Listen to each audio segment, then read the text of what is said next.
So an individual on Reddit I posted to HomeLab, and they commented that they wanted to know what the outside of the shed and the interior looked like. So this is the exterior. It is a, I think it's an 8 by 10, or it's a 10 by 12. I don't remember. Yeah, I guess that's 8 by 10. Anyway, or 8 by 12. That's what it is. Sorry, 8 by 12. 12 shed, and then there's 2 stories. I asked for windows on both the same side. There are no other external windows, there's no other external other than the door to the shed. So this is a tough shed, and on the ground level, I put one-way mirrored film that's on it, and so when you're outside looking in, unless it's dark out and really light on the inside, you can't see in. So this is still work in progress. It's not 100% finished yet, but what we were able to do behind the refuse bins here, you'll see that there's this conduit, and that is running power. And then the secondary one here is running network into the shed. They're buried to code, and I learned a lot about electrical work while doing this. I don't know that everything's perfect and right, but I did learn quite a bit while I was working on this. So we have dedicated power in on the other side.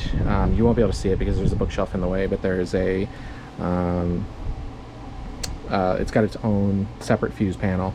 So it actually comes off the main breaker in the house and then comes into this to its own breaker, where everything's split out for lighting and outlets and the server rack and so on and so forth. And then network line in, which is we've got, I think, 2 in and 2 out, or 1 in and 3 out, something like that. So I've got from the modem coming in, and then I've got a line going in from the USG. The Ubiquiti USG is going to the switch, and the switch is going out to, in the shed there is there's a Meraki PoE switch that's powering cameras, access points, and VoIP phones. We have run our own PBX server, but anyway, so that's there. And then there's a couple other ins that feed in for various different drop points that I've set up throughout the house, so that while working from home, my wife and son, because he's doing homeschool, not homeschool, but school from home, virtual school, they have dedicated hard lines without having to come off of separate, so they're in the other 2 lines. So anyway, and then this guy right here is just a drip line because it is climate controlled. We have just a portable floor standing AC unit. It's 10,000 BTU, which hasn't been a problem up to 90 degrees, 90 degrees Fahrenheit outside. So, and then this is just for condensation drip off. And then we come over here, we've got the face of the shed, which is facing away from the street, so that it's just not visible. And it's got 2 locks on it. Those are, so the deadbolt and then the traditional lock, although I'm going to be changing those out and doing some security hardening to cover the hinges and cover the actual bolts themselves, and switching out the locks entirely. These are just kind of the crappy ones that came with it. And then I wired in a motion sensing light, and there's cameras. We're not going to get into locations for those, but they're present. So anyway, coming in, it's still under construction, but I've got a ladder that goes up to a loft area. I haven't finished the ceiling insulation or the paneling yet. Excuse me. And so once that's done, it'll be well into its way. But I built myself a ladder. You'll notice this drywall's here. First time I've ever done drywall, so the drywall is installed backwards. The other drywall was done, I don't know, as correctly as somebody who's never touched drywall before would possibly do it. And yeah. So this is the inside space. Obviously I've got a sofa so I can watch TV. I'm not even gonna bother finishing the ceiling. I'm good with it the way that it is.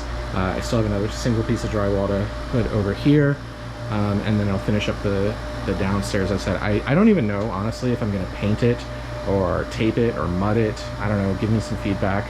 If it's something that needs to be done for efficiency purposes, then I guess I'll work on it. But yeah, anyway, there's the desk. I've got a 4.1 flash to 5.1 Mac Pro. That thing's decked out. I use it for the vast majority of my work. I've got a laptop there for a Windows platform. I've got a work laptop there for work-related stuff. And just some shelves that are just cluttered up right now until I get things squared away. As an AC unit, I just grabbed it from our local, it's called Fred Meyer. I don't know that they exist anywhere outside of the Pacific Northwest, but it's kind of like a Walmart, I guess. Anyway, groceries, clothing, electronics, things of that nature. Anyway, I keep it running at 68 degrees. It keeps everything in there happy, so great. There's my gun wall. I don't really have a lot to say about it for anybody who's interested. It's a I think that's a Ruger 30-06, a 20 gauge shotgun, a Ruger RPR in 338 Lapua, 223-556 Smith & Wesson AR, a FN 5.7, obviously chambered in 5.7.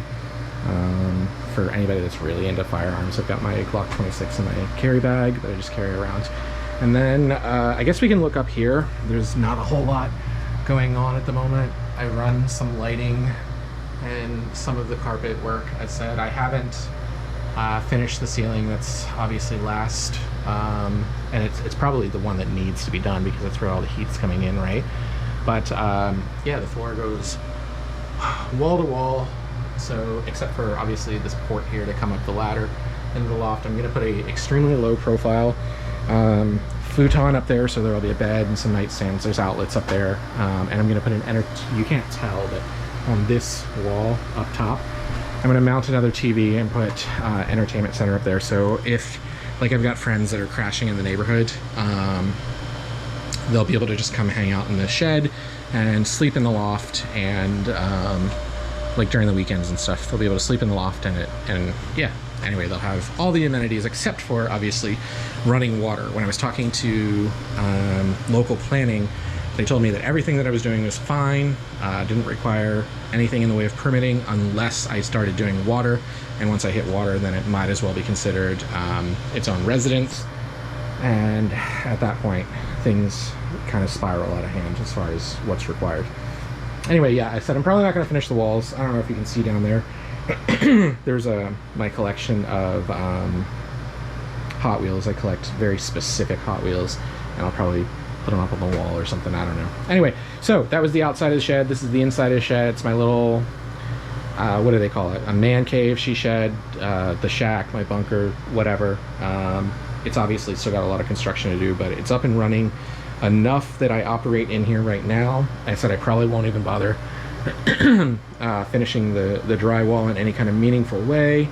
Got the rest of the insulation upstairs as far as the ceiling and that back wall and face.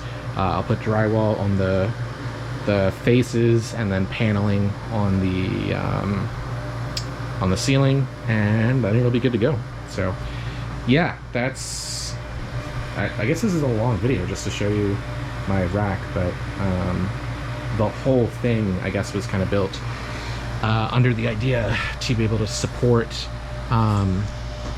climate-controlled, dedicated electricity for the racks in such a way that noise wouldn't be a problem inside the home. So now it's just a problem here. I may build a cabinet around that that's insulated, but I don't know. Again, I'm only a few weeks into this, so I don't know. All right, that's all. It's a 10-minute video. I think that's enough.